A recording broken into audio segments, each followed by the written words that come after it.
How is the new one?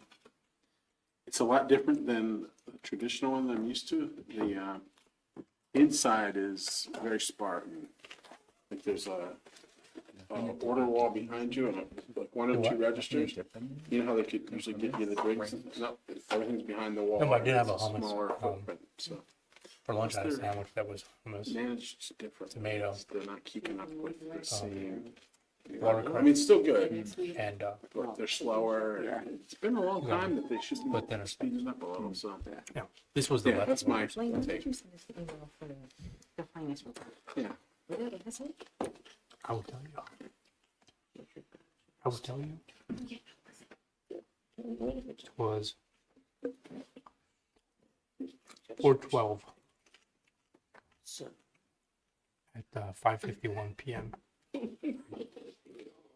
Unfortunately, right here. I just happened to look at right here. right here, there's a picture. And he was, it's an old time. Oh, no, no, I need it. Then I could be- That's not nice. That's a point. But he gets,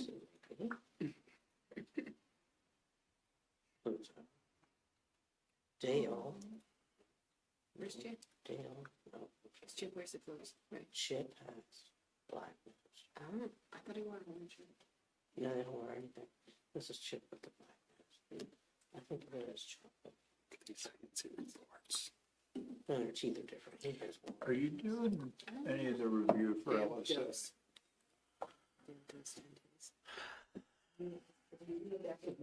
Keep that. No, they like it. Wait, if they keep, Why was I thinking you were helping with that? No, so you saw how the person, well, they can, oh, they go. do it.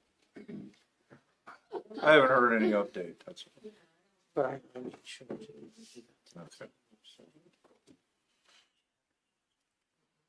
Is that somebody across the hall? You've been to Rachel Thank you. yet Thank this you. season? For knowing It's on the list. You have a copy? They have a delicious lemon blueberry Ooh, lemon blueberry. Oh, that sounds good. That would not be my, with the waffle bowl. Let's hope there's Delicious. okay. I know. I It saw won't be a it. I was like, go-to, but with an endorsement like I that. just had to try it, and she let me have a spoon, you Oh, know, that's- taste of it. I was like, "Yep, I Did you want stock your that." Stanley? Huh? Did you stock your I Stanley? thought that was coming up this Sunday, or did I miss it? I just heard that they I saw were it. stuffing the Stanley. Yeah, it's like 10 bucks or $10 or something. no? Yeah. Yep. Yeah. Or any 32-ounce vessel. So, Oh, it's not a Stanley not Cooler. tonight. Oh, no way. One of those with wheels. That'd be wrong. Bacteria. Here's my $10.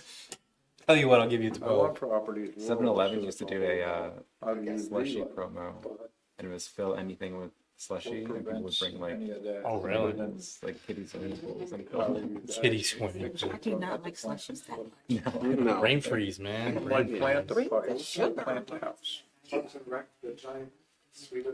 Yes, Once you're past the UV yes. season, Sweet if there's anything in the pipe, Parks it's and not Rec gonna is just kill real it. life. It's, UV is great in distribution system for killing it out of the plant, but you have to have some sort of disinfecting for your distribution system. But One of my typically, party colleagues. in a house, especially if at some point the well's been shot up, you're not gonna feed a My bacteria team- issue unless you have to do some sort of repair. Too late. Tell them too late. Because I Huh. just Too did late. several weeks. Hey, can you guys, Gave it the committee approve for this to be published, or does it need to go to council? Get over Just to say, hey, you can put it, post it online? All All right. I just didn't want to necessarily wait 2 more weeks to do that. And then we did over the counter water samples. I put a water filter on a separate system. And also a 3-part cleansing system, with charcoal, gravel, whatever it was. some- Chair. Yeah. Oh, do you need a quorum?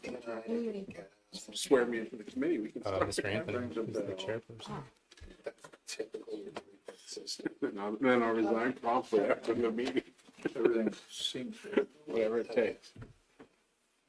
I was hanging at a bar a few weeks ago, and the bartender needed like something for reducing hardness. And I'm do you have any like? like, yeah, I know systems are gonna buy I it. do. I have just a short 20-minute prepared opening remark. Or score. I I read it. Yeah. Tuscan Pie. No, London. I'm only going to It backflushes. really just Once a week. summarize the Back contents and then ask if you guys had a preference on how you wanted to do it. Otherwise, I would just go page by page, Quick and short. one line at a time, one expenditure at a time. And But then even then, as we go through the expenditure, Danielle will bring up the receipts. Yes. And then you can look at the date. Oh my, a church emergency. And then we're going to do a three-way match. What versus that? Three-way match on Do each you ever pick up transaction bacteria in the line? before we add it to the ledger. Because everything we put in the water and the municipal So system. I hope you brought dinner. it should. No, no, it's actually pretty easy. Pretty easy. This First, one house that my introductory remarks have to do with how first quarter is not a very exciting quarter to look at. sample from the tap. Well, then you and just that's blew what the they opening. did. It's just really not Sample from the neighbor's high house. volatility. It's very So we predictable. ended up just shocking this particular house within the household. And after that, they were fine. But, man, they had to have spent It thousands just of dollars. on stayed in testing. there in that one. Yes.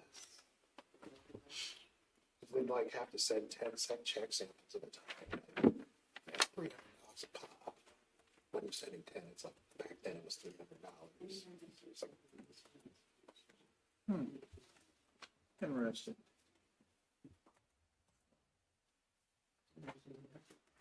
Birthday Saturday. Saturday I will be in Yeah, we were everything. Jessup, saw Maryland, at a volleyball tournament.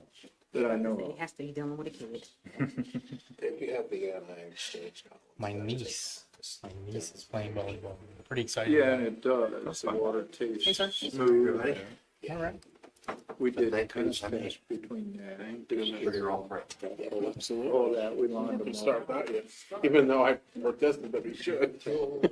I know. Where do you have me sitting? I'm gonna have to switch those out every now and then, depending on basically how many ions your heart glycerin, All right, I'm here. nitrates, and that sort of thing are in your water. Did you want it? Okay.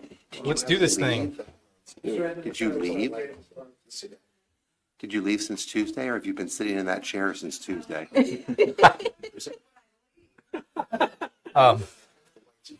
I know better. Oh, yeah, oh, yeah, oh, yeah. Let's start. All right. I'll wait for Mr. Bureau. Won't give you time to bring your documents up. Oh, God, you want me to bring my documents up? Yes, here? sir. We're going to be going receipt by receipt over the last 97 days. No, so first let me describe the document. This is a little bit of a change from last year, but that's because the way that our budget is organized is different than last year. Now that we have it set up in enterprise format, what I've done is align this financial report to that enterprise format. So you'll see that there's a change in the order and also in the grouping of revenues and expenses. The goal here is to demonstrate again, kind of like we talked about during last year's budget discussions, an alignment of revenue sources to the expenditure and services.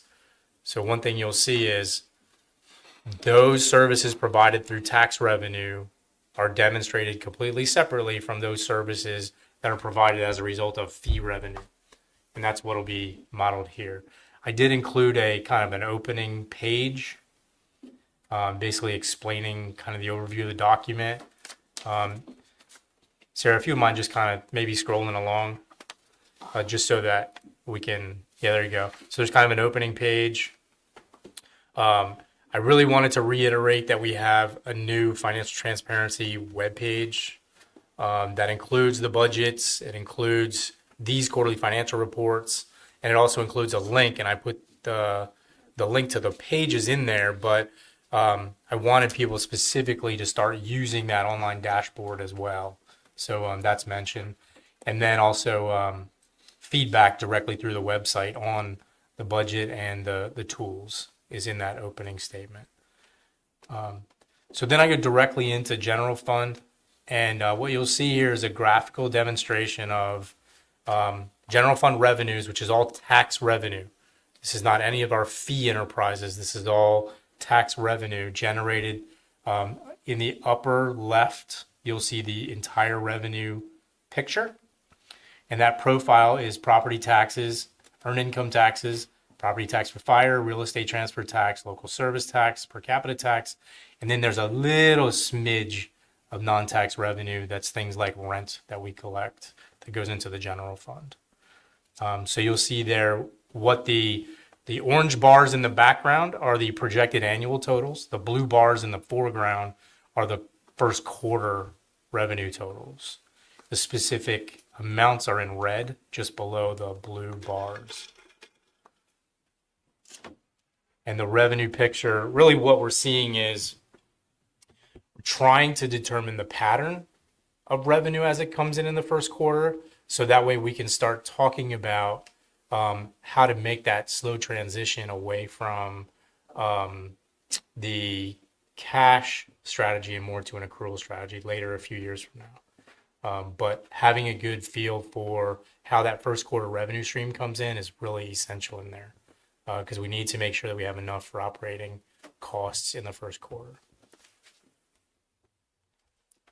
So the way you'll see these pages laid out is that there will be graphical and numeric on the top and the right, and then on the left will be comments, risks, issues, anything that I thought needed to be drawn out for attention. If we work our way down the right-hand side, this is where we get into each of the general fund areas. This is the expenditures side on the right. And what I did in the very first two charts, the three-dimensional pie graphs on the top, those are total Q1 expenditures for the general fund with the intent of showing you the walkthrough from total expenditures to personnel, which is a little more than 75% of the total expenditures in the first quarter. And then inside of personnel, how that breaks down, showing that about 25% of that is in healthcare costs. And then I break that down further to the detail item and which of the actual staff areas that salary accounts for. And that's that little graph off to the side, the little spreadsheet off to the side that goes police and then staff and then council and then the tax collector, et cetera.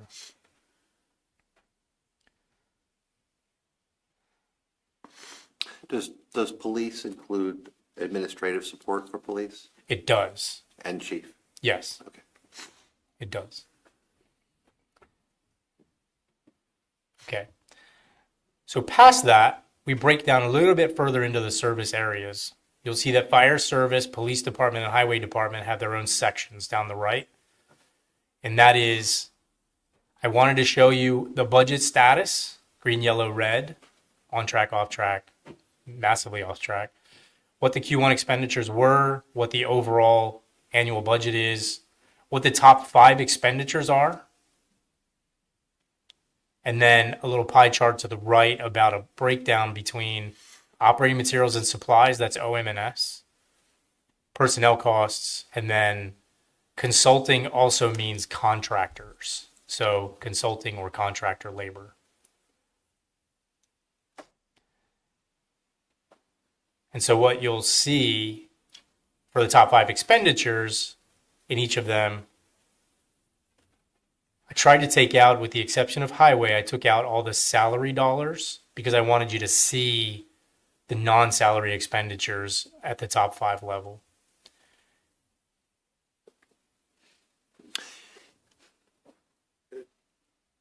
Quick, just note maybe, is it practical and helpful to have on the top 5s, a percentage of total to give some perspective, when we pull out labor, it might make 62 look unreasonably large. Right. I mean, labor's 372,000 on, oh, I'm sorry, well, on police, if we look at police, right? But then service contract is 13. Right. It really shows you that far and away, labor costs are much greater than everything else. And then that's why I really wanted to kind of put in perspective. I agree with you. Percentages would be a little helpful so you can see proportionality. Yes, sir. Yeah, that Thank makes you. sense. And then quick question on, are we okay with this format to ask questions as we go? Absolutely. Police service contracts miscellaneous. You know me by now. I don't like miscellaneous and other. I'm sure it's a relatively small percentage, but do we know what that includes? Chief, that's subscription services, Yes, Um, yeah, licenses. it's brand new for this year. The listing? And I am attempting to put things right now where I think they belong. Because subscriptions versus contracts and where I'm putting this and where I'm putting that. And basically, right now, what I'm putting in there is everything we have. If we need somebody to, work on a door lock upstairs, that would go in there. It was what 220 used to be, but that probably won't help you, but, that's kind of what is like. It's Okay. putting the rest of the things that don't fit, and already I'm seeing that I'm gonna move some stuff, so. Okay. Thanks, Chief. Learning curve, sir, learning curve. Mine's bigger now. Big curve. The phones, the communications and phones, is that radios also? No, probably not. Well, no, but I wouldn't think so. That's just cell phone. Well, their cell phones are they're kind of their radios. their Radio, main Just radio, radios, method of communication. no. communications, phones, is that your radios? Right, I guess one of my questions was, we had, I thought increased some costs, well, I think marginal, again, this is very small dollars, Chief. But I think we had done some things with phones because we had the video added, and I think we were doing some things with cell phones as part of the camera systems that the officers were wearing. That, Does that make sense? that is Greenlink, isn't it, Danielle? Greenlink is the office telephones. Right, but that's not what's T-Mobile in. is all the cell phones, hotspots, iPads. So communications is not just, Greenlink, T-Mobile, Verizon Wireless. That's under communications dash phones. So is it truly voice phones, voice and texting phones? Is that what that item is?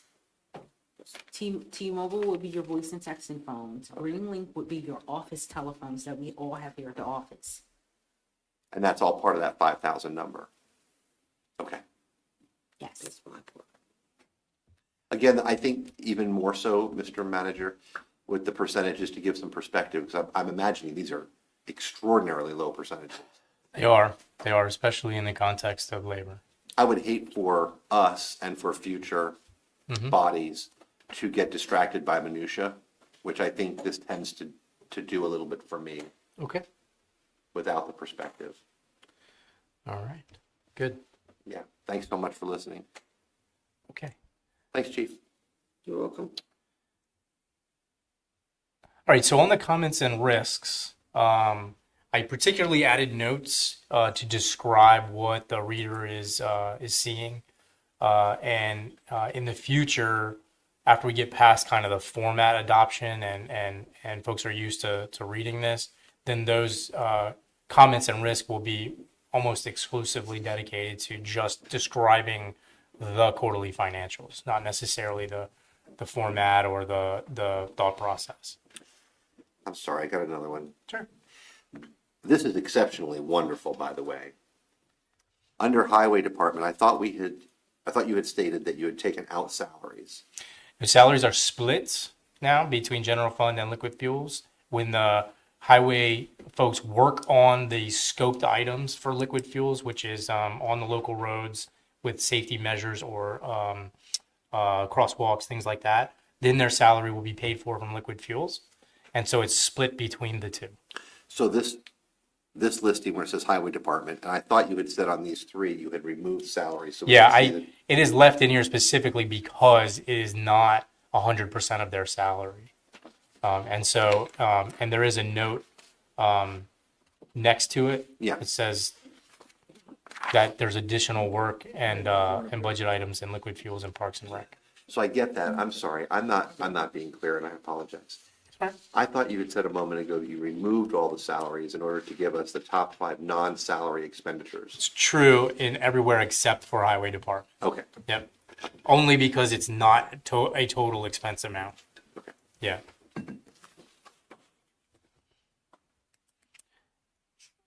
So one of the things you'll see over on the comments and risks is in red, just calling out anything that is over what the estimated quarterly expense would have been. And in fire station and police were the only places where those are. Fire station's a little bit different because the expenses aren't necessarily linear. And so that risk doesn't, it requires us to look at it, but it's explainable. The risk on the police overtime, that is something that we would expect normally to flow linearly over the year. And so it demands a little bit further look. And certainly the chief sees the numbers, and it's at 36.9, where it should be around 25 right now, if it were annual and linear.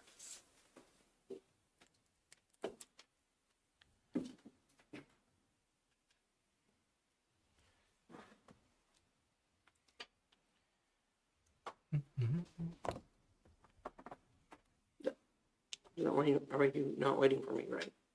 I heard my name. I mean, I am curious about the overage, but are we getting to that later? or I is can, that- I can explain to you. We have 2 open positions and 1 person out right now with a work-related injury. So 3 people off the schedule creates holes in the schedule.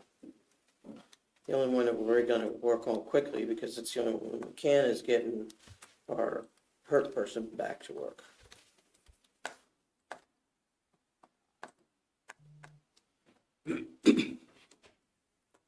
Is that expected soon? Next doctor visit I think is May 1st, so maybe.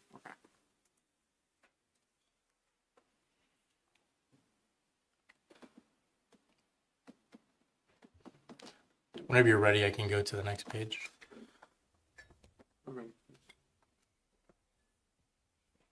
I think we're ready. Okay. The next page is the sanitation enterprise.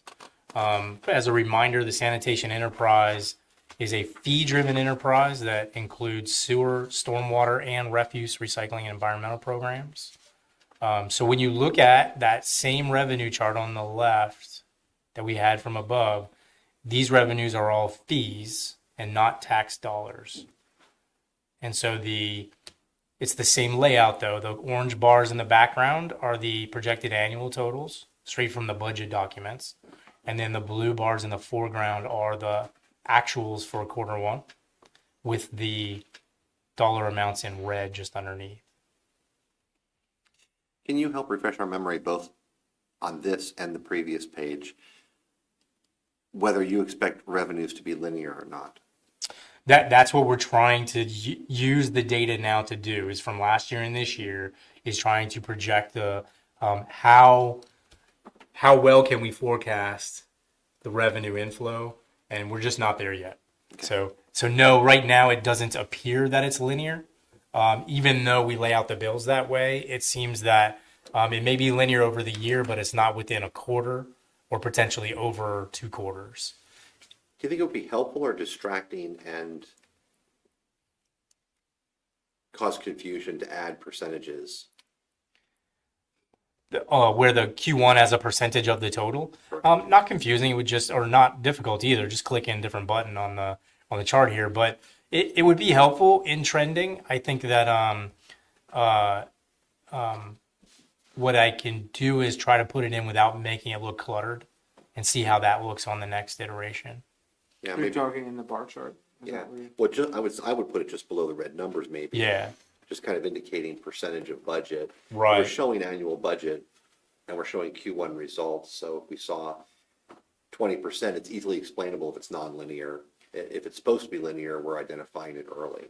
yeah, and then really what I'm looking at a little deeper into the data is over the course of the quarter, how does that actually flow? Yeah. Because I think what most of these do is come in toward the end of the quarter because of the way the billing cycle runs. So it makes cash flow a little bit different when we're trying to determine the availability of funds, which is really the intent of what we're working on for that.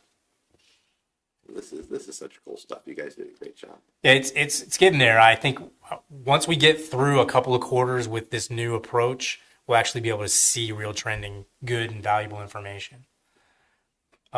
So on the expenditures, same pie chart, same listings. Again, consulting means both consultants and contractors.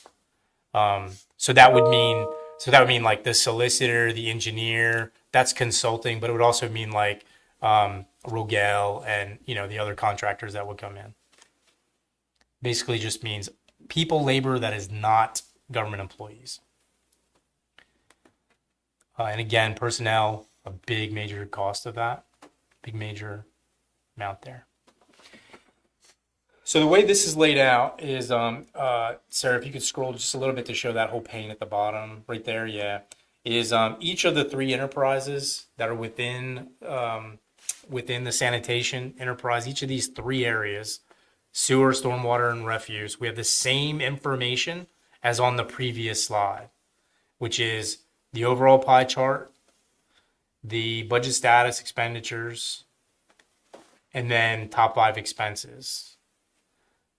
And as you look across there, what I use this information for is absolutely to understand how is this service delivered. And that's what the communication to the residents when they see this published on the website is to where they can see how is this service delivered. When it says personnel for sewer department, they understand because they see sewer department personnel walking around and they know that. Stormwater management, there are no stormwater personnel except for really Luke, right? And the management of the stormwater program. And that's important. That's important. And then the refuse contract, of course, is all provided through the contracts. Now, the difference there is what Luke and I are doing a little bit different on refuse and recycling is the expenditures, even though it's the same contract, we're breaking out refuse from recycling so that we can see the dollar amount difference. And this is going to come into play when we start to recompete that contract here in the next 18 months. That we know very clearly the difference that we've been paying in cost between refuse and recycling. So that doesn't necessarily have to be the same provider? It absolutely will be the same provider, but it can be a different line item and managed in a different way within the contract. Mm-hmm. And we want to be in a higher ground position negotiating the next contract because we know that the environment we're going into is a very combative one right now with those sanitation contracts. Lots of money and rates are just going way up through the roof. So we want all the knowledge upper hand we can get.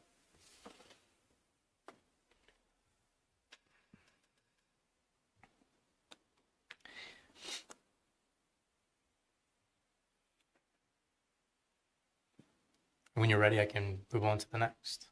Right. Okay. Yep, I'm good. All right, let's go to the Parks and Recreation Enterprise. Again, fee driven. Parks and Recreation Enterprise is split into Parks and Rec and the pool separate. We're going to manage the pool separately until we decide not to. but for now, it's always going to be separate. Same revenue chart. And you'll see there that revenue for Parks and Rec Enterprise is generated through pool fees, licenses, park fees, and then account interest.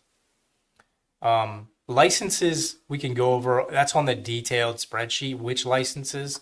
And if you're interested in that information, which licenses are pointed to the Parks and Rec Enterprise, I'm happy to give that to you. The enterprise, though, is based on non-tax revenue driving these services. And you'll see there in the first quarter, the pool fees, nothing. That will certainly jump up on the second quarter dramatically, but no income there in the first quarter.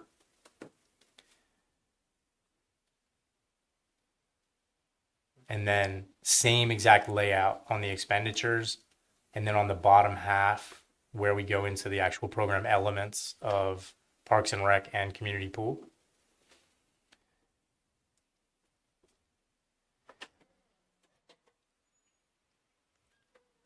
Hello.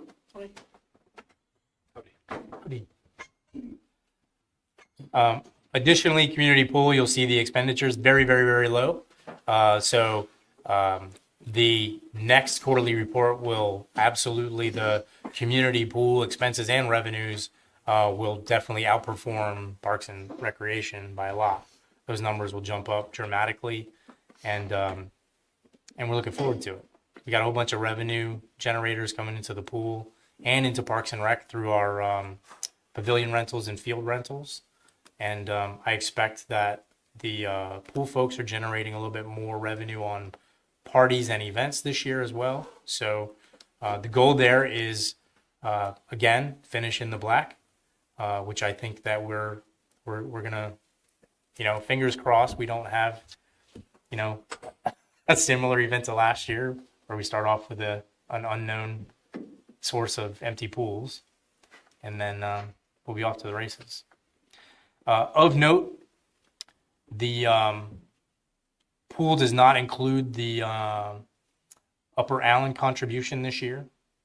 That was a stipulation made back during COVID, I believe, where they paid, but the pool was closed, and then we credited them future year, and that's this year. And so, so that's when you look in the details, that's where there will be a $50,000 revenue missing, and that you had expected to probably see, and that's just a reminder of why that's not there. This is also a renegotiation year for that agreement for starting next year. So I'm curious about the accounting on that. Do you think we should do a debit credit on that credit, show the revenue, and then show an offsetting expenditure as a carryover from a records keeping standpoint? Or is that just too messy? I don't know. I mean, we're issuing an internal credit essentially. Just something to think about. Yeah. Because it's going to skew our budget for future years. We're going to see that. Yeah, that we didn't receive it, Correct. and therefore we didn't plan to use it. Correct. Right. So if we show it and then we show the. Oh, I know why. Because it's supposed to go into capital. Correct. That's Yeah, why. it's supposed to go to capital. Yeah. It's usually not budgeted for anything. It's Yeah. supposed to go into Contract capital. I remember now. Yeah. Requires it go to capital. Yeah, I got you now. But it hasn't in years past. In years but past, it but was we're doing not. that now. Yeah. It started that last year. Thank you, Danielle. Yeah. That's a good reminder. Appreciate that. The thing we're watching really with the pool this year is the chemicals. For one, last year they were 100% above expected due to both cost and also I think we had to understand a little bit better how the service was being provided. CH has done a lot of homework over the winter, and I don't know that that's going to drive down cost necessarily, but it will at least be understood where the cost is coming from. It's not a leak. It's not not understanding the process. And so last year, I think it came to us unexpected, way over budget. So this year, I think we're being a little bit better positioned. Good. So when you're ready, I'll go to the next page. The budget status of yellow was automatically generated as a result of. Yep, as it's always going to be yellow. If from my perspective, it's always going to be yellow if expenditures are over expected. Okay. And I do that as a linear. Yeah. It's really just to make me talk about it. Yeah. Yep.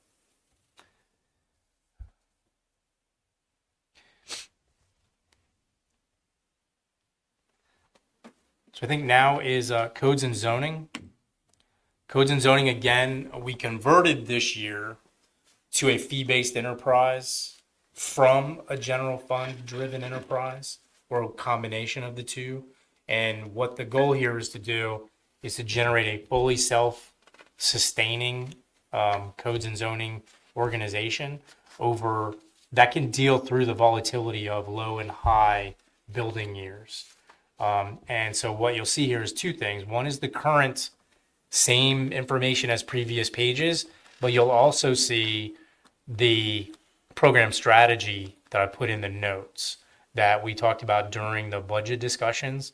But this provides the context for two things. One, why it's completely fee-based 100%. And then two, why we're purposefully segregating off the funds and creating that bank account, that separate annual rollover amount that will sustain that organization. Even when building permits dry up, we'll still have dollars to pay for the staff and to retain them to do their normal daily functions. So you can see the revenue types, same layout again. The revenue types across the bottom of that revenue chart on the upper left. This one has a difficulty, like we talked about during the budgeting. This one has a difficulty in predicting the revenues because those revenues are generally driven by outside forces. We predict some of the big ones because we work with the school district, who's kind of the biggest builder, and we also work with Legacy Park and the Landmark folks, and we kind of understand how that works. So building permits, difficult to predict, but we try our best. I think that when you see the Q2 results for revenues on building permits, it's going to outpace that 250,000 that we expected by quite a bit, because there is a school project that we were not really expecting until next year that is starting this year, the permitting process. So those revenues will be reflected on the next report. And then you'll see the standard pie chart there. The consulting here is the third party approved code services, and that's really more a reflection of transaction than it is of budget dollars, because their services are paid for by the permit, by the applicant. Can you show that? Can you show that tie revenue to expenditure in this data? Because I'm seeing 19,323, but I'm seeing 6,400 on permits. Yeah, because it's also in building permits. Okay. Yeah, and it's not one for one on timing either. Yeah. Yeah, that's the trouble, is that it trickles a little bit across But it's several close, months. it's fairly close. Yes, right? Yeah. yes, Okay. true. And so the strategy at the bottom, this will be the first time that the public will be seeing this. But you guys saw it last budget season as my working papers. It wasn't actually official. It was just my ability to show you what we were doing with the budget. But this demonstrates that 6-year model of revenues, expenditures, and expected balances that keeps the codes and zoning office solvent over that period. One of the key assumptions here is the rate of revenue declining after Legacy Park is built out, and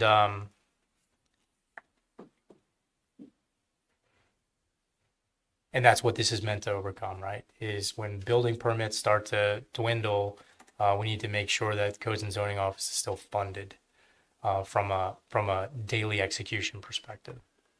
Do you see the fees increasing across the other The pylons in the first chart there don't add up to what you're planning the budget to be in 2030, for example.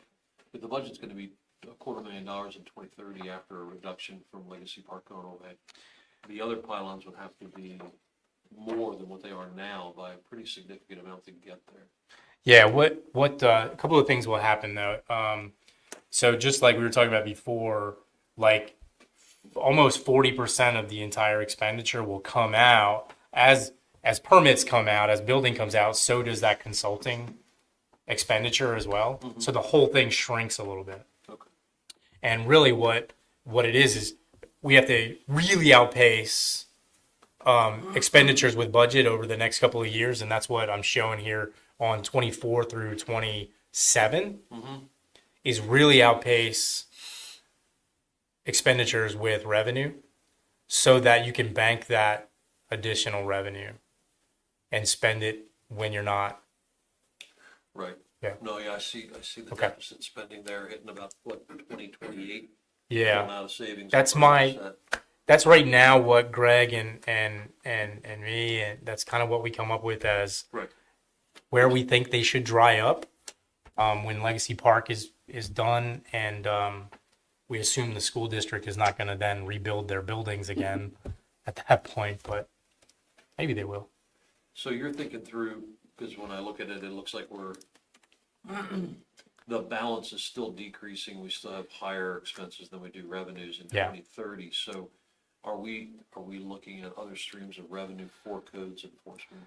A couple of things. One, if the service requirement continues to trail off, then we'll have to look at a reduction in that service, providing that service, for one.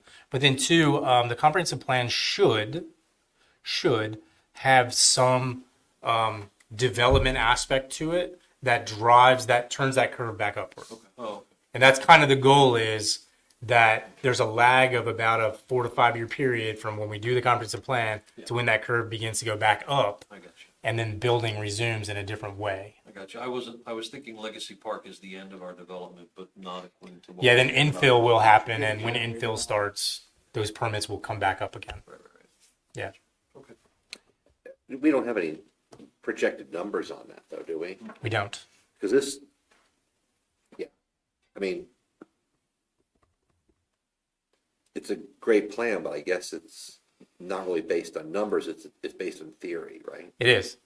It's what it attempts to do is use the theory to show you that we need to focus on the numbers and start setting money aside to sustain the capability in the dry times, because we know that we can expect reasonably that better times will come with more building, and we're going to need that continuity of service throughout.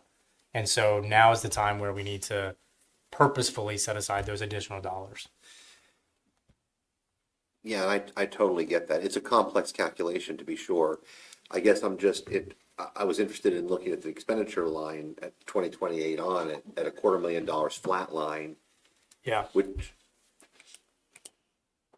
clearly isn't a number that's based on anything solid, right? So this is just an estimate. Yeah, what it's based on is staffing plus the minimal third-party consulting fees. Well, that was another question. That part will get pulled down. Approximately what percentage of the third-party consulting fees to our total budget? 40%, 45%. That's really high. Yeah, I mean, it's an expensive service. Yeah, and that's not better served in-house? Now, the discussion on the in-house providing of that service has to do with talent market, Yes. and that's a difficult marketplace. And it can't be developed? It can be. I think Pay more. the way that I've talked to people that it seems to work is that you trade people back and forth between the government and the private company, and it tends to be the same people. And so the difference would be what's the value proposition to bring them into government versus keeping them out in the third party. And there's the additional liability that we don't carry today that they do carry. I see all of that. I guess we just don't know what the break even is. just playing with this concept for a minute. This is fun. We should do this every Thursday. Just for fun, what about shared talent among multiple jurisdictions? Sure, that's a great. Hey, shared services. You're talking my language. It's difficult to try to get online discussions with other municipalities and get them to be serious about having those discussions. I mean, it seems to me like this is the talent-heavy enterprise. Sure. And townships, they've got their own offices doing it. Yeah. They have a lot of this insourced, and asking them to build their offices up and then sell those services to us. Sure. Because they're development rich. Yeah, I mean, it's just a thought. We're development poor in comparison. So if we could cut our 40% to 30%, that's a huge savings. Yeah. Yeah. I think it's also an industry that can be segmented. I mean, you can break that inspection service into different areas that you want to kind of take in-house some, but not all. You know, if it's remodeling versus new build, if it's, you know, different kinds of things, and only send to them various portions of it to a third party, based on risk, based on the state of the industry for talent, you know. So it could be peeled apart and understood. I think it's a good science project. I have something else rattling in my head. So are we looking at the fee structure going up significantly in order to sustain the enterprise? Are we thinking that that is going to substantially increase the cost of redevelopment within the borough? Well, the model that I have here does not assume any substantial fee increase. Okay. The entire generation down or up of revenue has to do with incoming work. Yes. So it doesn't change fee structures. And honestly, the trend these days is for fees to go down, not up, both as an economic development incentive, but also the fee structures are a little bit strange the way they're created today. Like when you see that the school district is going to build a building and they end up paying us, $800,000 or something like that to build in fees, and really only about 600,000 of that goes to the inspections. Then you're left with the question of, well, what's the extra $200,000 for? And really, it's just that the ordinance doesn't extrapolate the math in a way that is beneficial to the applicant. It extrapolates the math by square footage and by cost of the project, and just says a certain percentage of the cost of the project goes to the fee, when the reality is that's not directly connected to a service that's provided to them. It's excessive. And so it's something that most municipalities are relooking at, is that how is the fee for service model really created? Where are the limits to that? It's like, hey, it can be a percentage, but there's got to be a limit somewhere. I think in the new fire station, we're going to end up waiving what would be $60,000, $70,000, $80,000 worth of permit fees. But that's a good estimate of what that's going to cost. So it hasn't always been a popular idea in organizations where I've sat on boards, but it's always something that I like, which is to show the revenue and then to show an offsetting expenditure, so that we keep the ins and the outs consistent and we show the actual numbers. So just as a side note, I'd be in favor of showing that $60,000 in revenue, billing it out, but then giving it back with the other hand. And I'm curious, I mean, this service seems like an expensive service to a municipality that has very little development. So that's where we're headed. So I'm wondering how you probably know how other similar municipalities are handling that are in a similar situation as we are. They're all handling it differently. Okay. It's a total rethink if you want to go look at it, where you got to take in what everybody's doing and figure out what's best for us based on where we're at in our current development status. I would say it's a good thing to look at as part of the comprehensive plan, is how should we be doing these things? And I'm wondering if anybody's, it seems like it would be really messy and probably unmanageable, but I wonder how it would work to have the fee structure. You said that the trending is to push that down.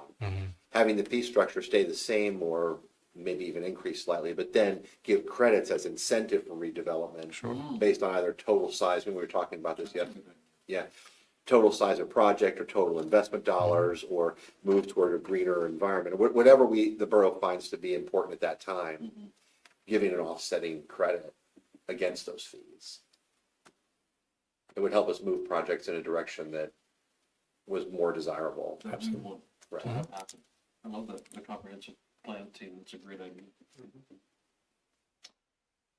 Are we reviewing Airbnbs soon?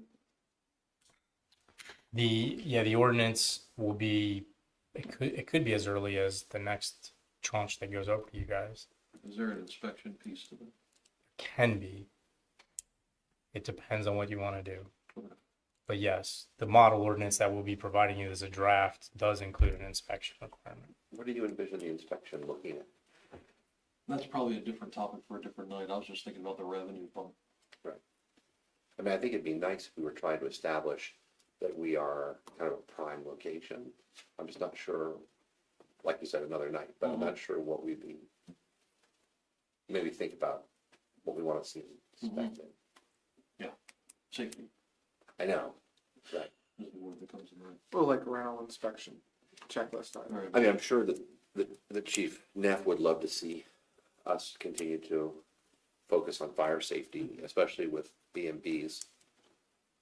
Yeah, I don't think there's much, I wouldn't think that there'd be much of a difference between rental inspections and Airbnb inspections, because it's the same thing, it's just shorter term rentals.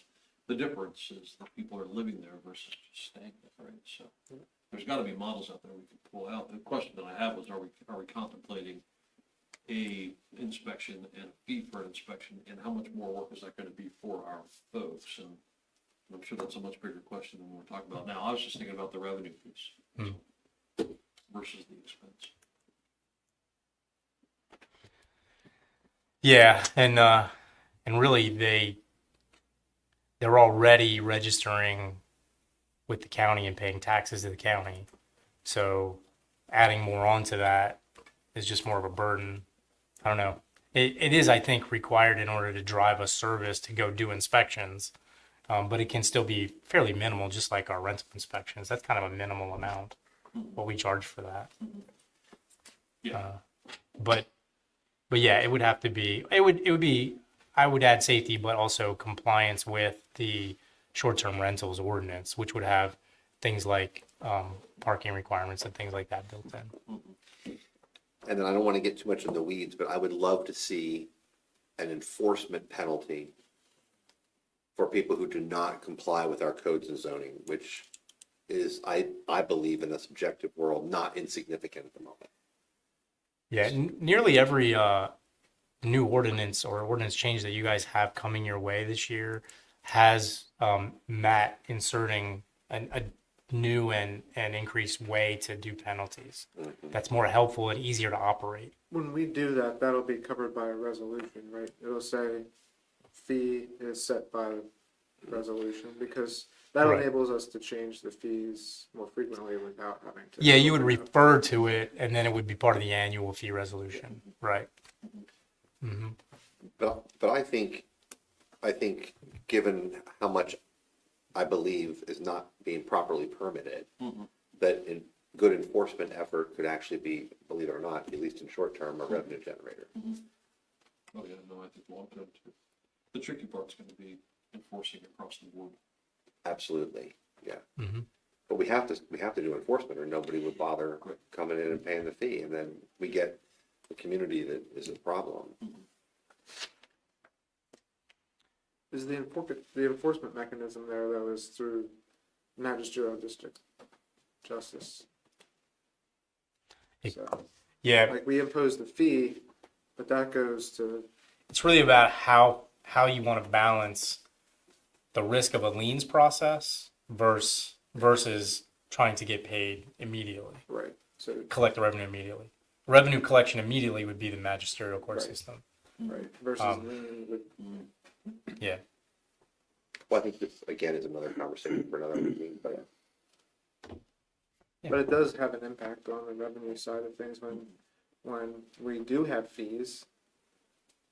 When we try to use them to encourage it's coming, whoever it is coming to compliance, it's not fair to us when the district magistrate strikes that down. It does have an impact on us, it slashes the fee. But take them out to lunch more often. Strike that. Streaking. Nay. So the next page is liquid fuels. And liquid fuels also has a significant change this year over last. The one thing you'll notice in revenues is that in the first quarter, we hadn't received it yet. We did receive that liquid fuels allocation, I think probably 4 days into the new quarter. So that will definitely be reflected on the next report. And with the liquid fuels enterprise, the theory here is we are over expending. We are spending more money than we are taking in each year to start to burn down that account balance. So for several years in a row receiving liquid fuels, we kind of had some expenditures there, but we just basically set the dollars aside in a bank account. And you can see the balances building up on the graph at the bottom. The white line is the balances of that's actuals up until 23. And what we talked about at budgeting and what you'll see in the expenditures for quarter one at the top is that now we're actually using liquid fuels dollars the way that they're intended across all scope areas of liquid fuels dollars. Okay. And purposefully overspending to bring that account balance back down until we get to an era where we're spending what we're bringing in. And we made the decision last year through budgeting that we didn't want to run projects through liquid fuels because of the bureaucratic process that comes with that. And really because liquid fuels amounts at that 225, 240 per year isn't really going to buy big projects anyway. And so spending it on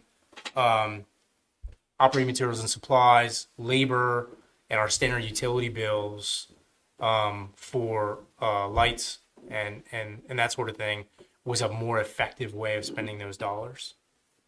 And so the goal again is to slightly overspend every year until we get back to a place of balance between revenues and expenditures. And then we'll back that off.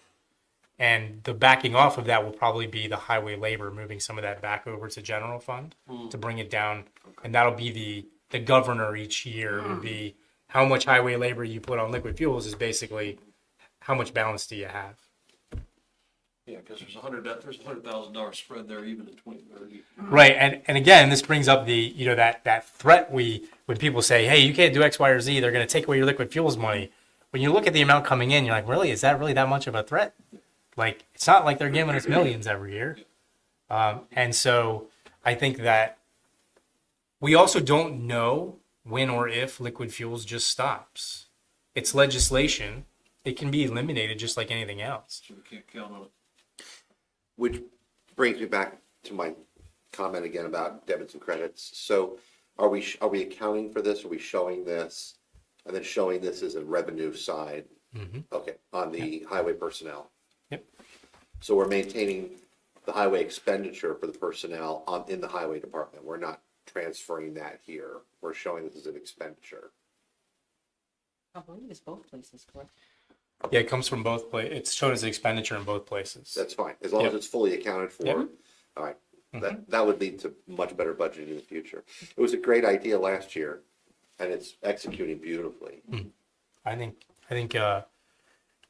the liquid fuels is just, I don't know. It's interesting and it's got a strange scope to it, but at the same time, and it's good to get. It's like a free grant every year. But again, I think there's also maybe a trend of that going down because it's kind of based on gas tax. And so when the gas tax doesn't show as much revenue as a whole, every road gets a little bit less.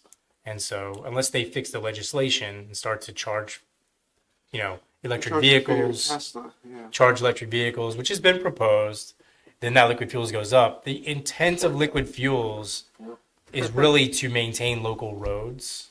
And so as long as we're staying within those bounds of the intent of maintaining local roads, we're good. And it's a little counterintuitive because, the threat always is if you change anything about the PennDOT roads, they're going to take away your liquid fuels. But that's not really what liquid fuels, it has nothing to do with PennDOT roads. It's all for local roads. So just, We'll keep cashing their $250,000 checks until they don't send them anymore. yeah, that's right. That's right. They're direct deposit. Oh, okay. They are doing deposit, yes. Yes. Okay. The next page is capital projects. What try to do here is just simplify the discussion on capital projects to a status and some notes.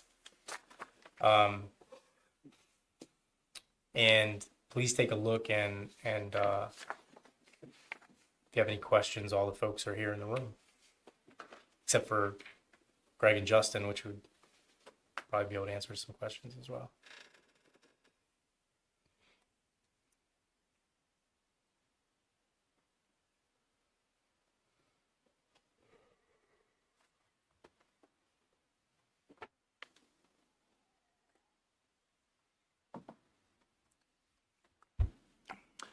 This is fantastic. I just want to say that out loud.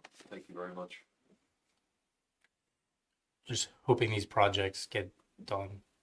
Just curious, construction paving infrastructure plan, 2 million budget, 130 complete. Yeah, so 130 was actually a final bill. So this Q1 is the expenditure in Q1. It's not the amount of the total. Well, that's what I'm wondering. Yeah. So the status complete, I think, is what's throwing me just a little bit. Yeah, the job is done. That's the paving project from last year. That's the paving project 1. That's done, but billing went into Q1 of this year. So this is holdover? Yeah, So the 2 million represents budget for the total project. total project. Yeah. So that's a little confusing to me at a glance. Yeah, no, it is. And I think adding in a column that is maybe total expenditure instead of Q1 expenditure, in addition to Q1 expenditure, we'll clarify that completely. That would be helpful. Because that would show right now that it's actually like 1.978 million That would be total helpful. expenditure. Yeah. The top project, police equipment, and then the last project listed capital expenditure, both the comments say radios awaiting Yeah. guidance. What can you describe? That's the one from last year where we got the county rebuilding the radio infrastructure, and then they did a single contract with Motorola that the police and the fire did estimates for. We got a grant from the county that was really not nearly as much as we wanted it to be to offset. These capital amounts, these budgeted amounts, are the amount of the invoice should the orders be placed this year. But I think, and chiefs, if you guys have any updates, I don't see anything moving in there this year. I don't know about you guys. I just talked to county yesterday. We're not gonna even incur those costs until into second quarter next year. Yeah. Yeah. And So, they did meet their threshold, so we're gonna get maximum reduction. on the contract. Yeah. Yeah. That's good. So the costs will even come down a little bit more, I It think, will. than what's there because there were a bunch of incentives in the contract. And I think what she was saying is that they got enough orders to meet all the incentives, so the cost per unit will come down. But yeah, that's what that's for. So just the finger binder project, the second line there for 50 grand, that's a match to a grant? And is that correct? No, that's a new grant submission, and we just haven't heard back from it yet. But that wouldn't be a match requirement. There's no match for that, right? No, that's free money. That's just free money. That's the the community development block grants. Yeah, So it's just free money. I like free money. it's the best kind. Nothing's free. It's the best We kind. paid for it somewhere else. Yes. That's the, think of minor, that's the Lane Hates Baseball. That's how we pay for That's it. right. In the Lane Hates Baseball line. I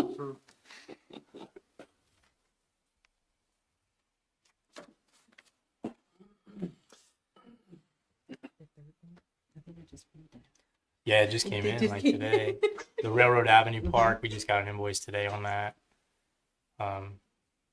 So yeah, all these are chugging along.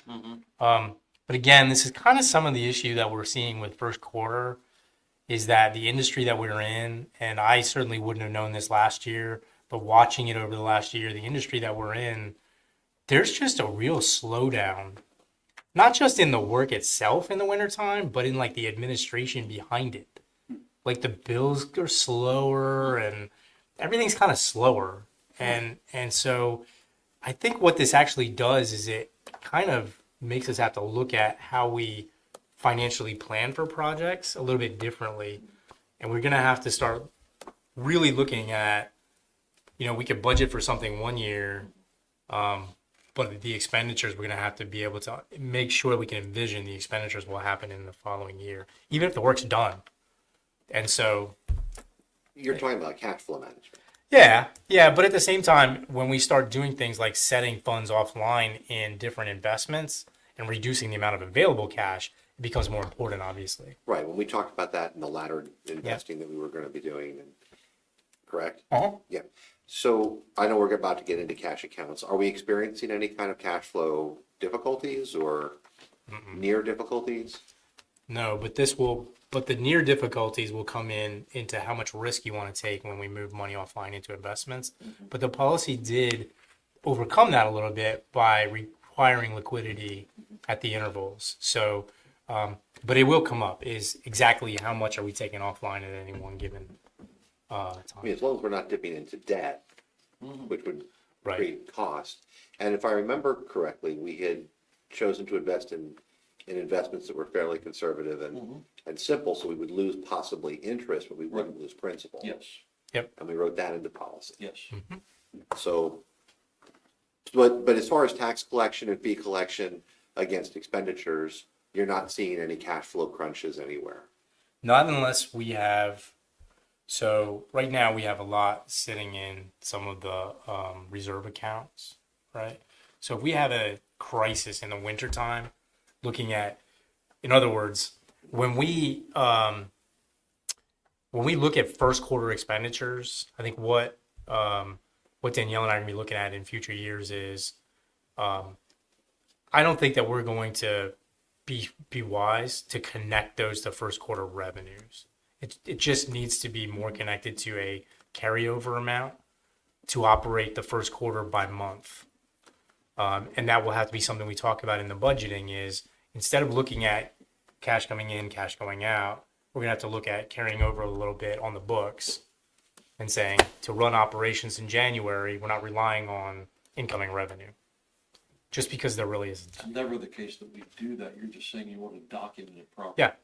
We want to document it. Instead of saying we pull the dollars down, put it in a capital account, and then we're spending out of the basically a reserve account, we want to actually close the books, but close it with money in those operating accounts for the following year. So you'll show the money going back in. Yeah. Yeah, I mean, I've used an internal escrowing system similar to that. So as long as it's not causing a problem with one budget year versus another, or with change of council, that somehow those dollars get diverted. Right. I mean, we need to make sure they're earmarked appropriately and protected in terms of, The system. not being grabbed to fund something else when those dollars are already spoken for.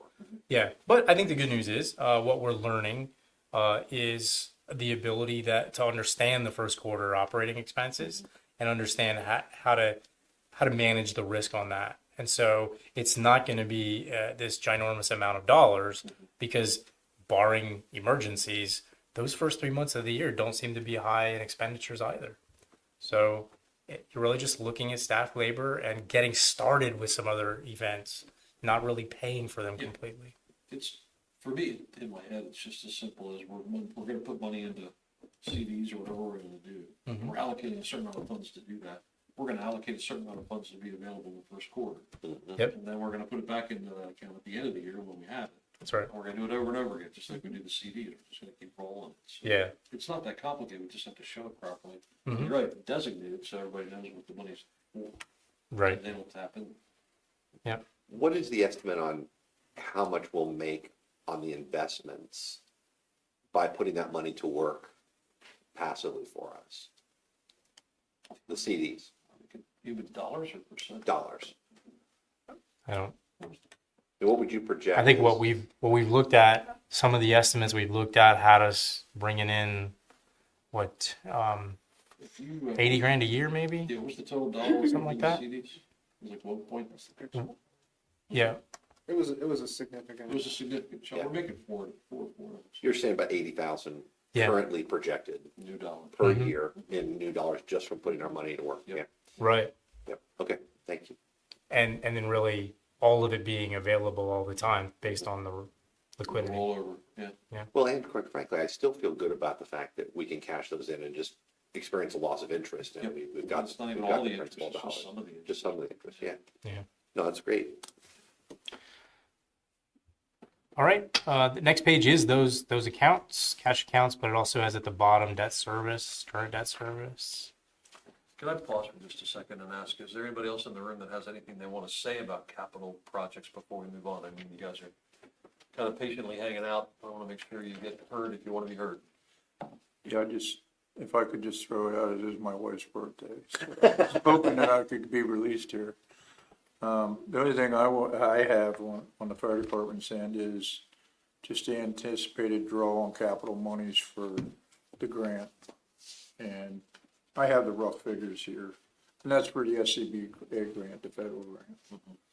So we're talking, the grant was awarded at $204,000. Our total cost is $309,000, so we're talking almost $105,000 difference. And we're looking at the draw down on that. The equipment will probably be delivered within the next month, and I believe it's on a 60-day. So Manager within has the all that. next 2 to 3 months, it will be drawing down Manager has all that? from the capital money. Pardon? Does manager have all that information? He does now. Okay. He was writing furiously. Ah, I'll get it from him. okay. Thanks. Is that good? Can I be excused? Yes, sir. I'll bet I said happy birthday.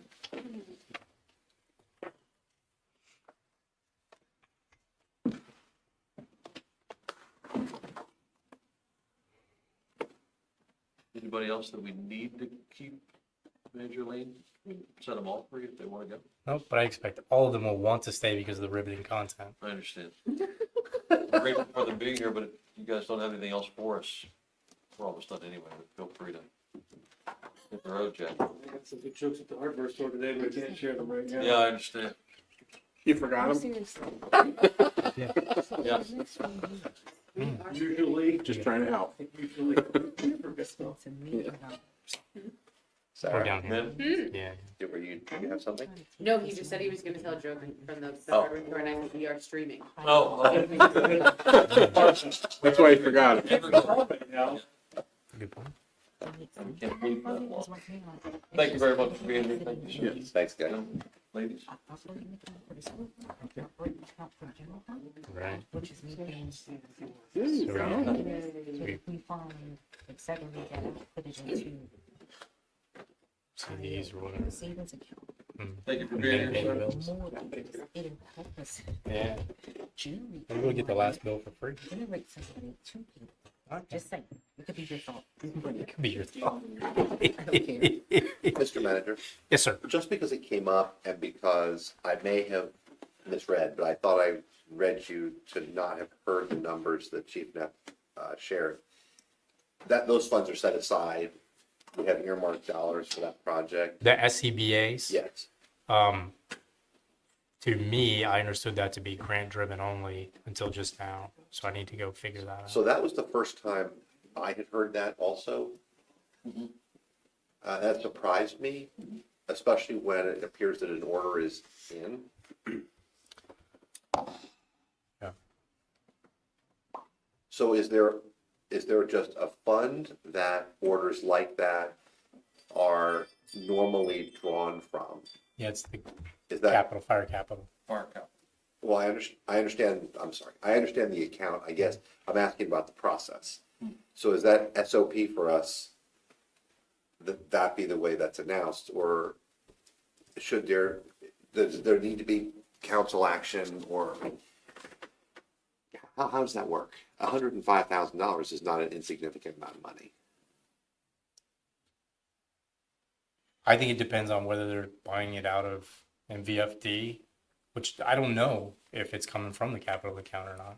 I gotta follow up with them to figure out. But Okay, if they're buying it from MVFD, then they wouldn't need No. anything but correct. MVFD approval. So could you follow up on that I will. and let us know?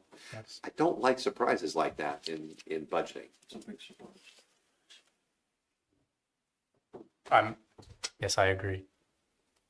I mean, yeah, I think that's a thing. All I'm respectfully asking is that you be kind enough to follow up and then just let us know what the situation is. So if it's coming out of MVFD, it's no big deal. No big deal, but I think maybe what, if I may also say is the process should probably be established. So that Agreed. we don't have that happen again. Agreed, Because I know they've got a lot of stuff going on. agreed. And there's a lot of, convolution with money because they have theirs and we have whatever, and we have lots of plans going on. So maybe a better process would be great. I think that's a super observation.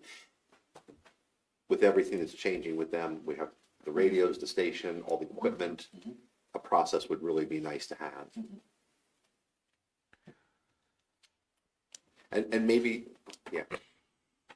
Maybe it just needs to be an ongoing monthly report that Well- comes out. So I had asked that the chief provide, our borough chief, fire chief, provide a report each month. We did not have one at our last borough council meeting. That's the second time. So I'll renew my request. You mean a financial report or a report? Well, I wanted to have a borough fire chief's report. A report. We had an MVFD report. We do not have a borough fire chief's report. And I think an appropriate inclusion in that report is a financial accounting. To include the MVFD or just borough? Borough. We're really concerned about borough dollars, taxpayer dollars. Yeah, well, I mean, okay. And so I The think. just borough thing, I can give you. Like, I have all of that all the time. Right, Yeah. but the chief very appropriately stated 3 meetings ago, that part of what he was doing was a complete financial review and 5-year financial prospectus for council to have, and we have not seen or heard anything about that. And I think that's an appropriate inclusion in a borough chief's report. And certainly this would have been picked up in said report, so that it wouldn't have come as a surprise during the finance committee meeting. And we're talking about some huge dollars going out the door to the department in coming months/years. So I agree with Chairman Anthony, if we establish a reasonable process. Yeah, it doesn't need to be complicated, it just needs to be regular. Okay.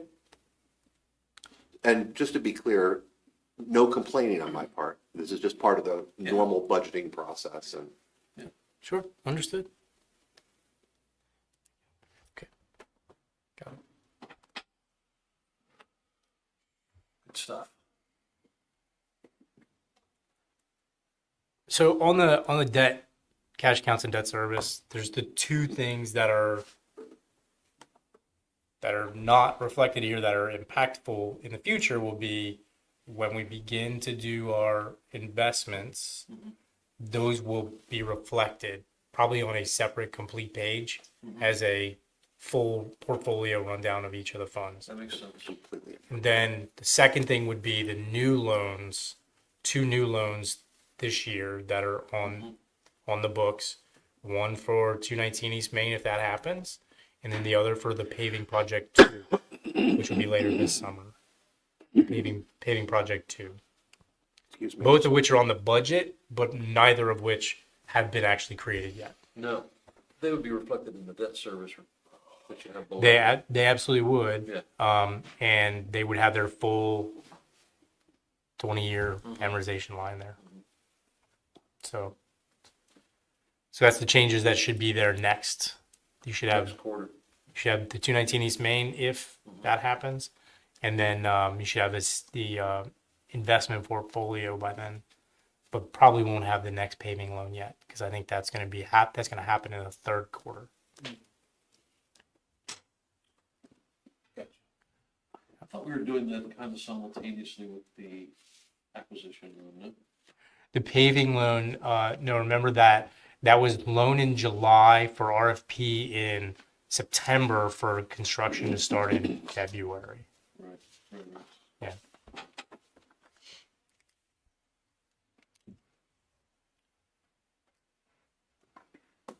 Is there any reason to get in front of that faster at all with the rates going up in the next, For paving, yeah, I don't. don't know. It's a good question to ask. We can Yeah. put a group together and try to. Well, depending on what happens with petroleum prices, that might be a much more significant factor. But yeah, well, the petroleum prices are more. Well, we're also about though. when we start paying. Remember, we've got a predecessor event on curb and sidewalk. Yeah. With an RFP that's just now going to go Going out, now, yeah. and that project won't end until the fall. On the curb and sidewalk, which is the predecessor to the paving. Right. So we don't want to expedite the work because we don't want to hold the money in advance of doing the work. If we can help. Right. We also don't want to take out a loan until after we've completed the bond purchase for the 219 East Main. Yes. How long do we have to hold money until we have to have work commence or They say if you use the money in the in 3 years. 3 years. sort of 3 years? But then we're just paying interest on Yeah. held money. Right, which may or may not be good depending upon what the rate It does. is here. You have a crystal ball? Nope, not with me, or I wouldn't be sitting here. I said that to a customer tonight. Billionaire.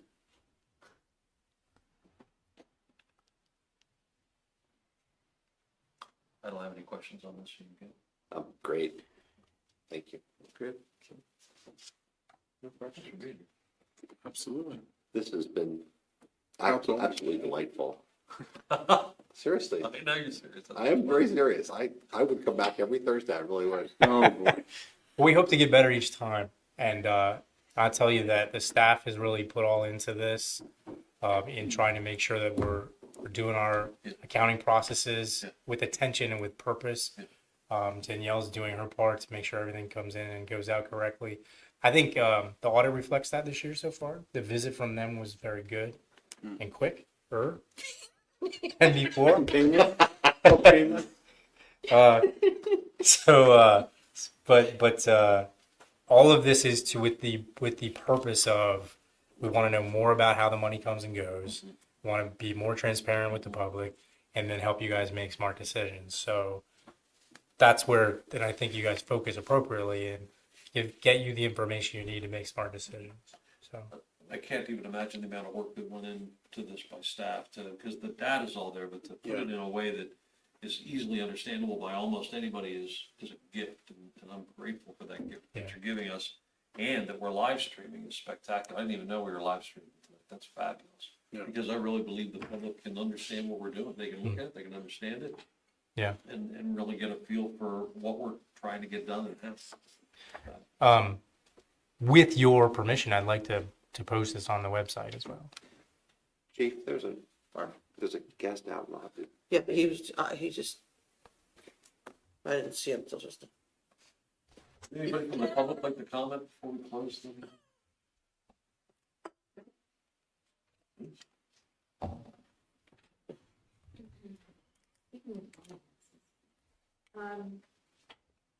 I'm sorry, who are you?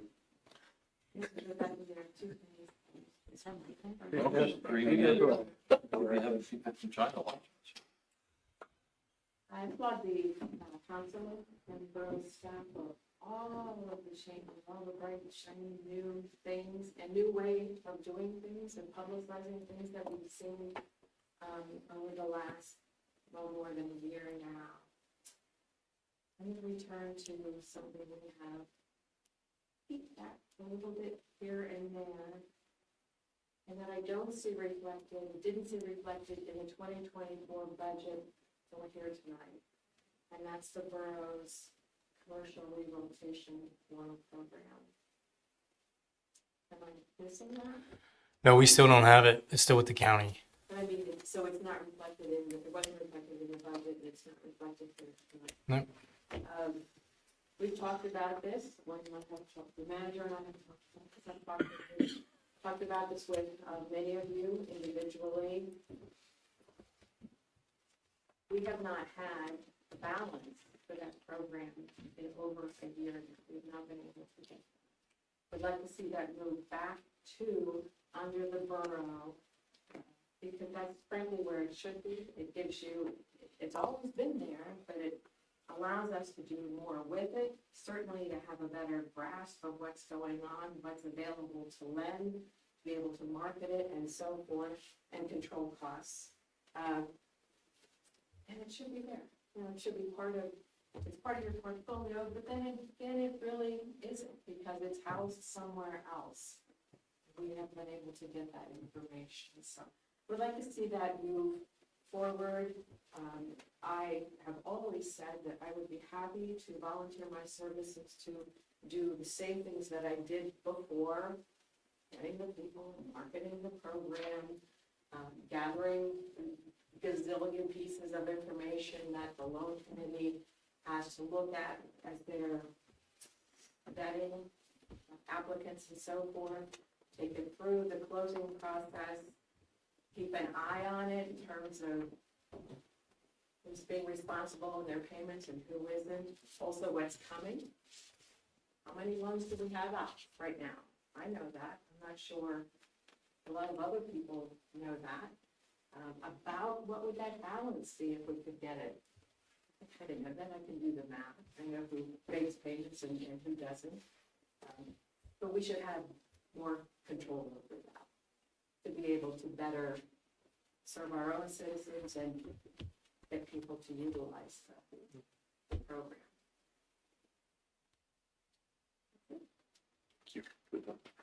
Thanks for being here.